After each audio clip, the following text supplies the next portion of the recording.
Hello everyone and welcome to the Fusion Industry Association channel. My name is Sid Cowley. I'm a PhD student working at the Cullum Center for Fusion Energy. Today is Friday the 18th of December and I'm here to give you your weekly fusion news roundup. Stories today include 1. US physicists rally around ambitious plan to build fusion power plant. 2.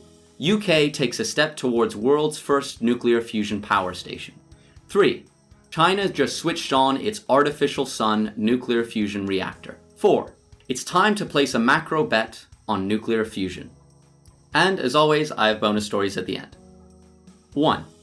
US physicists rally around ambitious plan to build nuclear fusion power plant. Now this first story, published in Science magazine, covers a 10-year funding plan and roadmap for fusion energy research, which was recently submitted to the Federal Fusion Energy Sciences Advisory Committee. This plan was submitted by a team from the US Fusion Sciences program and calls for the completion of a prototype reactor by the year 2040, among other very ambitious goals. Now, a similar plan was submitted before in 2014 to the US Department of Energy, but was rejected in part due to disagreement within the fusion community about the overall direction the research should take. This time round, however, leaders of the US Fusion Sciences program put together a lot of workshops and meetings in order to reach a unified consensus as to the overall direction of the plan. This plan has a range of research goals covering different methods of achieving fusion, from magnetic confinement fusion to inertial confinement fusion.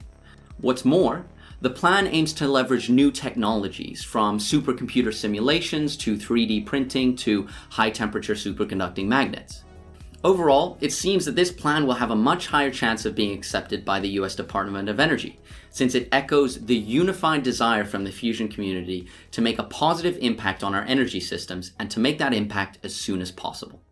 2. UK takes a step towards world's first nuclear fusion power station. Now this next story comes from New Scientist and details the progress on the UK's next generation fusion reactor prototype, STEP. Now, for those of you who have been following our channel for a while, you'll know that STEP is a UK government-funded project that aims to build the first power-generating fusion reactor by 2040.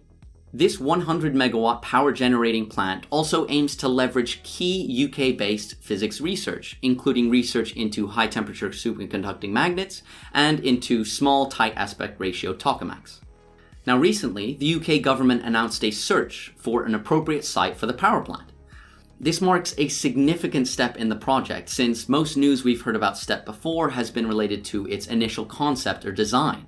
But this announcement proves the UK Atomic Energy Authority's desire to make this project a reality and to make it a tangible reality as soon as possible. Additionally, this announcement represents a great opportunity for whatever region ends up hosting the machine. With STEP's predicted budget of £2 billion, it's clear that the local economy of whatever region is selected will be massively changed for the foreseeable future. 3. China just switched on its artificial sun nuclear fusion reactor. Now, on the same topic of government-funded fusion devices, the Chinese government recently achieved first plasma in their new HL-2M tokamak. This tokamak, located in Chengdu, is designed to operate at temperatures over 150 million degrees Celsius. That's 10 times hotter than the core of our actual sun. What's more, the Chinese government predicts the tokamak will be able to confine such high-temperature plasmas for over 10 seconds. This represents an incredible feat in fusion technology. 4. It's time to place a macro bet on nuclear fusion. Now, this next article is a very interesting piece by Martin Kupp, a professor of entrepreneurship at ESCP Business School and strategic advisor for the fusion startup Renaissance Fusion. In this article, Professor Kupp outlines recent progress made in nuclear fusion research and outlines why now is an important time to have significant global investment in nuclear fusion.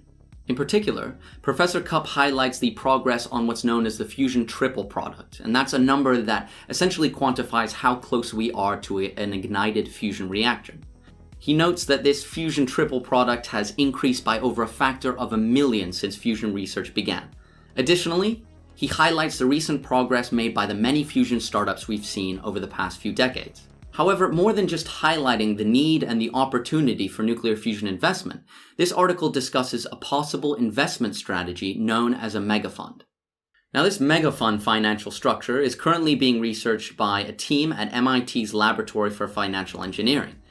In theory, a megafund would allow a larger pool of resources shared over the entire fusion community, while allowing for heavy diversification in research for different fusion methods. Professor Cupp then discusses the many possible benefits of such a strategy, such as the important reduction in risk versus if one were to invest in one fusion strategy in particular. Right, well that's all for the main fusion news today, but as always, I have bonus stories as well. For our bonus today, we have an article in Scientific American on the assembly of the ITER project, which will be the most expensive scientific project to date. The article has some great pictures of the assembly, which show a great sense of scale for this mammoth of a project. I'd really recommend checking those pictures out. Finally, our own Dr. Melanie Windridge from the Fusion Industry Association has published an article on Forbes about whether the US and the UK are in a race for leadership for fusion power. I really recommend checking that article out. Great, well that's all for Fusion News this week. Now, whether you're watching this on YouTube or listening to this on our new podcast, please like and subscribe for more Fusion news. And as always, if you want any more information on any of the stories covered today, their links are in the description. Now, unfortunately, this is the last Fusion News update until January 2021. So from all the Fusion News team, we'd like to wish you a happy Christmas and a very happy New Year.